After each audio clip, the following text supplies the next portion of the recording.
કોમ્પટન અસરને રેખીય વિગમન સંરક્ષણના નિયમ આધારિત સમજવા માટે રેખીય વિગમન સંરક્ષણનો જે નિયમ છે એના માટેનું અહીંયા આપણને વિધાન આપેલું છે કે આપાત ફોટોનનું વેગમાન જે છે એ વિખેરણ પામતા ફોટોન અને પ્રત્યાઘાતી ઇલેક્ટ્રોનના વેગમાનનો સદિશ સરવાળો છે. ફરી એકવાર, આપાત ફોટોનનું વેગમાન ઇઝ ઇક્વલ ટુ વિખેરણ પામતા ફોટોન અને પ્રત્યાઘાતી ઇલેક્ટ્રોનના વેગમાનનો સદિશ સરવાળો. હવે આપણને જે આપણી આકૃતિમાં જે ત્રિકોણ ઓએસી આપણને આપેલું છે, કયા ત્રિકોણની વાત છે? તો જે આપણી જે ફિગર છે એની અંદર, એ ફિગરની અંદર જે ત્રિકોણ ઓએસી છે, આ ઓ, એ અને સી છે, એના માટે અહીંયા આપણે વાત કરી છે કે અહીંયા જે ત્રિકોણ ઓએસી છે એની અંદર cos phi લેતા, cos phi is equal to a square plus B square minus C square is equal to divided by 2ab. cos phi is equal to a square plus B square minus C square divided by 2ab, જ્યાં a is equal to hv upon c છે, b is equal to hv dash upon c છે અને c is equal to p છે. એ કિંમત આપણે આ સમીકરણમાં મૂકીએ તો a square plus B square minus C square is equal to cos phi 2ab. આ બંનેનો ક્રોસ ગુણાકાર કરેલો છે, આના માટેની અહીંયા આપણને કિંમત મૂકવાની છે. હવે તો આપણે a સ્ક્વેરને સૂત્ર કરતાં બનાવીએ અને આ બંનેને આ બાજુ લઈ જઈએ તો c square minus B square minus cos phi into 2ab. હવે ધારો કે અહીંયા આપણને a સ્ક્વેર, બી સ્ક્વેર અને સી સ્ક્વેર માટેની કિંમત મૂકવાની છે કે 2 કૌંસમાં hv અપોન સી કૌંસ hv dash upon C cos phi છે ઇઝ ઇક્વલ ટુ 2ab અને cos phi માટેની આ કિંમત છે ઇઝ ઇક્વલ ટુ કૌંસમાં hv divided by C square minus hv dash divided by C square minus P square છે.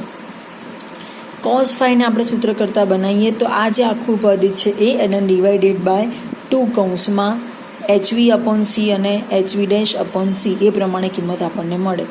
હવે જ્યારે પી સ્ક્વેરને આપણે સૂત્ર કરતાં બનાવીએ ત્યારે cos phi જે છે અહીંયા ગુણાકારમાં આવે, આ બંનેનો પદ અહીંયા માઇનસ નિશાનીથી અલગ પડે છે.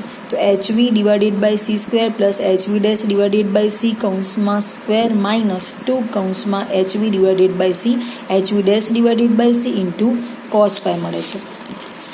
એ સમીકરણને ડિટેલમાં સમજવા જતાં કે ધારો કે P square is equal to H square V square divided by C square plus H square V dash square divided by C square. અહીંયા શું કર્યું છે? આખા પદ પર વર્ગ લીધો છે અને વર્ગ કરી અને પછી એચને આપણે કોમન લેવાનો છે. સૌથી પહેલાં વર્ગ કરીએ એટલે સમીકરણ આપણને આ પ્રમાણે પ્રાપ્ત થાય છે. એચને કોમન લઈએ ત્યારે આપણને સમીકરણ આ પ્રમાણે મળે છે. તો P square is equal to H square divided by C square V square plus વી1 V dash square minus 2 V into V dash cos phi. અહીંયા જે આપણને H square upon C square જે લીધા છે આપણે અહીંયા કોમન કાઢ્યા છે. તો સંપૂર્ણ પદમાંથી એચ સ્ક્વેર સી સ્ક્વેર જે છે કોમન લીધા છે. હવે આપણે P square C square divided by H square લઈએ is equal to V square plus V dash square minus 2 V into V dash cos phi મળે છે આપણને. અહીં જે આપણું સમીકરણ છે એમાં વિસ્તરણનું સમીકરણ લાગુ પાડીએ કે a minus B square is equal to a square minus 2ab plus B square મુજબ શું કરી શકાય? તો સમીકરણની જમણી બાજુ આપણે 2v ઇન્ટુ વી ડેશ બાદ કરી અને ફરીથી એને 2 into V into V dash આપણે ઉમેરીએ તો આપણને આ પ્રમાણે સમીકરણ મળે. P square C square divided by H square મળે છે is equal to V square minus 2. આ સૌથી પહેલાં આપણે જમણી બાજુ બાદ કરવાના છે તો minus 2v V dash plus વી1 સ્ક્વેર મળે છે, V dash square plus 2v into V dash minus 2v into V dash into cos phi. અહીંયા આપણને કોમન લેવાના છે. અહીંયા આ જે આખું પદ છે એ શેના ઉપરથી મળ્યું છે આપણને? a માઇનસ બી સ્ક્વેરના સમીકરણ પરથી, વી માઇનસ વી ડેશ સ્ક્વેર પરથી. તો આ સમીકરણ આપણે એઝ ઇટ ઇઝ લખીએ છીએ. અહીંયા આખાના બરાબર આપણે આ લખી દઈએ કે વી માઇનસ વી ડેશ સ્ક્વેર આ પદના બરાબર આ મળે છે. આ સમીકરણમાંથી આપણે 2v ઇન્ટુ વી ડેશ ને કોમન લીધા છે. કોમન લઈએ એટલે અહીંયા કશું જ બાકી વધતું નથી, એટલા માટે ત્યાં 1 લખાય એટલે 1 માઇનસ cos phi મળે છે. 1 માઇનસ cos phi લઈએ છીએ, આપણું સમીકરણ 9 છે. હવે સમીકરણ 8 અને 9ની જમણી બાજુએ સરખાવતા, સમીકરણ 8 અને 9ને જમણી બાજુ સરખાવતા આપણને આ પ્રમાણેનું સમીકરણ પ્રાપ્ત થાય છે. અહીંયા આપણે જોઈ શકીએ છીએ કે સમીકરણ 9 આપણું કયું છે? આ જે છે સમીકરણ 9 છે અને આ જે છે સમીકરણ 8 છે. તો v minus V dash square plus 2m0 C square divided by h v minus V dash is equal to v minus V dash square plus 2v into V dash કૌંસમાં 1 માઇનસ cos phi.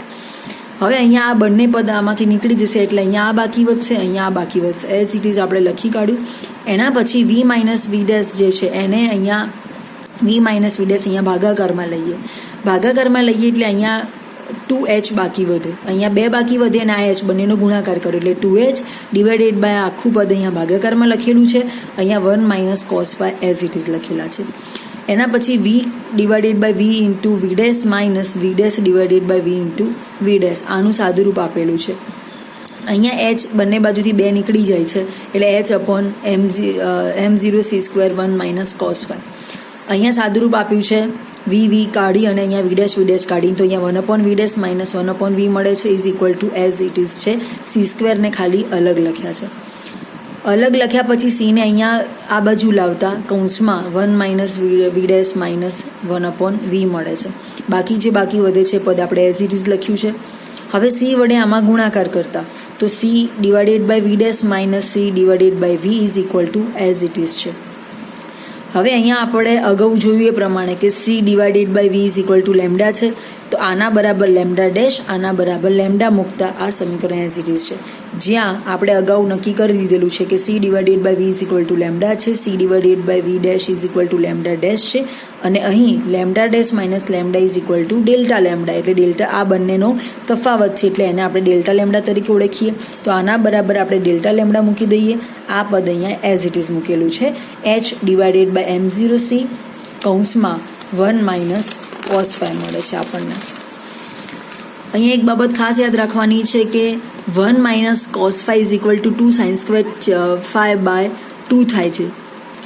તો અહીંયા જે 5 by 2 આપણની કિંમત લીધી છે એ અહીંયા ધારો કે delta lambda is equal to h into 2 sine square 5 by 2 divided by m0 c, જ્યાં 1 માઇનસ કોસ ફાઈના બદલામાં આપણે આ કિંમત મૂકવાના છીએ. Delta lambda is equal to 2h divided by m2 અહીંયા ગુણાકારમાં લીધેલા છે, બાકી કિંમત એઝ ઇટ ઇઝ છે.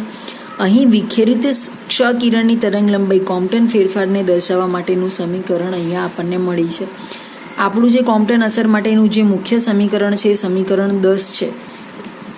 h અપોન m0 c પદ જે છે એ ઇલેક્ટ્રોનની કોમ્પટન તરંગ લંબાઈ તરીકે ઓળખાય છે, જ્યાં delta c is equal to h upon m0 c તરીકે એને ઓળખવામાં આવે છે.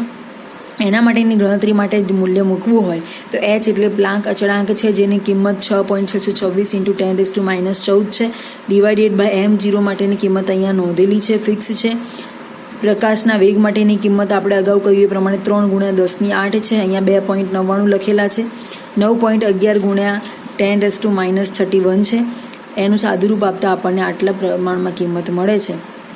એના ઉપરથી આપણને એંગસ્ટ્રોમ વેલ્યુ આપણે એની શોધી શકીએ છીએ. તો લેમ્ડા સી જે છે તરંગ લંબાઈને એંગસ્ટ્રોમમાં માપવામાં આવે છે એટલે એંગસ્ટ્રોમ અહીંયા આપણને 0.2426 એંગસ્ટ્રોમ જેટલું મૂલ્ય આપણને પ્રાપ્ત થાય છે. હવે આપણે વાત કરીએ કે કોમ્પટન અસરો પરથી કેવા પ્રકારના તારણોને દર્શાવી શકાય છે. તો તરંગ લંબાઈમાં થતો વધારો ડેલ્ટા લેમ્ડા એ આપાત વિકિરણની તરંગ લંબાઈ તથા વિકિરણ કરતા પદાર્થ પર આધાર રાખતો નથી. એ આપણે આ સમીકરણ તારવ્યા પછી આપણને ખબર પડી કે તરંગ લંબાઈમાં થતો વધારો ડેલ્ટા લેમ્ડા એ આપાત વિકિરણની તરંગ લંબાઈ તથા વિખેરણ કરતા પદાર્થ પર આધાર રાખતો નથી, પરંતુ તે વિખેરણ કોણ પર આધાર રાખે છે, એટલે ફાઈ પર એ સંપૂર્ણપણે આધાર રાખે છે. જ્યારે લેમ્ડા તરંગ લંબાઈ ધરાવતું એક રંગી ક્ષ-કિરણ જે છે એ બીજા પ્રકાશ ઘટક સાથે ફાઈ ખૂણાથી વિખેરિત થાય છે. જ્યારે લેમ્ડા તરંગ લંબાઈ ધરાવતું એક રંગી ક્ષ-કિરણ છે એ બીજા પ્રકાશ ઘટક સાથે ફાઈ ખૂણાથી વિખેરિત થાય છે, ત્યારે વિખેરિત ક્ષ-કિરણની તરંગ લંબાઈ લેમ્ડા ડેશ જે છે એ આપાત વિકિરણની તરંગ લંબાઈ લેમ્ડા કરતાં વધુ હોય છે. ખાસ યાદ રાખવા જેવી બાબત છે, જ્યારે લેમ્ડા તરંગ લંબાઈ ધરાવતું એક રંગી ક્ષ-કિરણ બીજા પ્રકાશ ઘટક સાથે ફાઈ ખૂણાથી વિખેરિત થાય છે, જે અહીંયા આપણે ઓએસી ત્રિકોણ દ્વારા અગાઉ વાત કરી, ત્યારે વિખેરિત ક્ષ-કિરણની તરંગ લંબાઈ લેમ્ડા ડેશ એ આપાત વિકિરણની તરંગ લંબાઈ લેમ્ડા કરતાં વધુ હોય છે. શક્તિ ઓછી હોય છે અને જેને વધારાનું મૂલ્ય ડેલ્ટા લેમ્ડા જેટલું હોય છે. એટલે અહીંયા આપણે અગાઉ જોયું એ પ્રમાણે કે delta lambda is equal to lambda dash minus lambda તરીકે લઈ શકીએ છીએ. એના માટે delta lambda is equal to 2h divided by m0 c sine square 5/2 છે. એ રીતે અહીંયા આપણને સાદુરૂપ આપ્યા પછી 0.02426 સાઇન સ્ક્વેર 5/2 મળે છે. જ્યારે વિખેરણ કોણ જે છે, વિખેરણ કોણ phi is equal to theta થાય ત્યારે એનું મૂલ્ય કેવી રીતે મેળવી શકાય છે?